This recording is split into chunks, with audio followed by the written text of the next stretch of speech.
അനുദിനമുള്ള Bible വായന നമുക്ക് ശ്രവിക്കാം.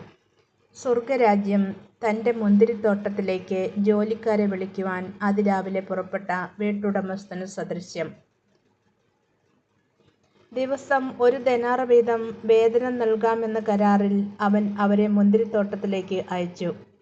3-ാം മണിക്കൂറിൽ അവൻ പുറത്തേക്കിറങ്ങിയപ്പോൾ ചിലർ ചന്തസ്ഥലത്ത് അലസരായി നിൽക്കുന്നത് കണ്ട് അവരോട് പറഞ്ഞു, നിങ്ങളും മുന്തിരിത്തോട്ടത്തിലേക്ക് ചെല്ലുവിൻ.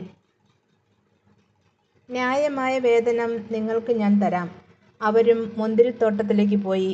6-ാം മണിക്കൂറിലും 9-ാം മണിക്കൂറിലും പുറത്തേക്കിറങ്ങിയപ്പോഴും അവൻ ഇതുപോലെ തന്നെ ചെയ്തു. ഏകദേശം 11-ാം മണിക്കൂറിൽ അവൻ പുറത്തേക്കിറങ്ങിയപ്പോഴും അവിടെ ചിലർ നിൽക്കുന്നത് കണ്ട് അവരോട് ചോദിച്ചു, നിങ്ങൾ ദിവസം മുഴുവൻ അലസരായി നിൽക്കുന്നതെന്ത്? ഞങ്ങളെ ആരും വേലയ്ക്ക് വിളിക്കാത്തത് കൊണ്ട് എന്ന് അവർ മറുപടി നൽകി. അവൻ പറഞ്ഞു, നിങ്ങളും മുന്തിരിത്തോട്ടത്തിലേക്ക് ചെല്ലുവിൻ.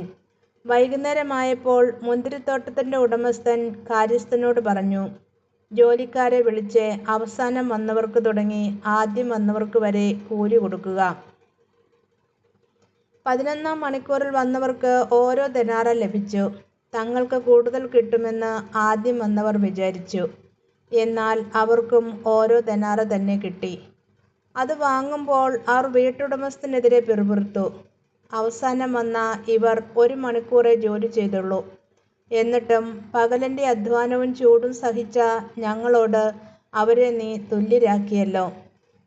അവൻ അവരിൽ ഒരുവനോട് ഇങ്ങനെ മറുപടി പറഞ്ഞു, സ്നേഹിതാ, ഞാൻ നിന്നോട് ഒരനീതിയും ചെയ്യുന്നില്ല.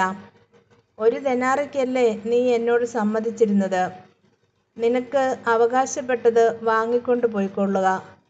അവസാനം വന്ന ഇവനും നിനക്ക് നൽകിയതുപോലെ തന്നെ കൊടുക്കാനാണ് എനിക്കിഷ്ടം. എൻ്റെ വസ്തുവകകൾ കൊണ്ട് എനിക്കിഷ്ടമുള്ളത് ചെയ്യുവാൻ പാടില്ലെന്നോ? ഞാൻ നല്ലവനായതുകൊണ്ട് നീ എന്തിന് അസൂയപ്പെടുന്നു? ഇപ്രകാരം പിൻപന്മാർ മുൻപന്മാരും മുൻപന്മാർ പിൻപന്മാരുമാകും. യേശു തൻ്റെ 12 പേരെ മാത്രം കൂട്ടിക്കൊണ്ട് ജെറുസലേമിലേക്ക് യാത്ര ചെയ്യുമ്പോൾ വഴിയിൽ വെച്ച് അരുളിച്ചെയ്തു, ഇതാ നമ്മൾ ജെറുസലേമിലേക്ക് പോകുന്നു. മനുഷ്യപുത്രൻ പ്രധാന പുരോഹിതന്മാർക്കും നിയമജ്ഞർക്കും ഏൽപ്പിക്കപ്പെടും.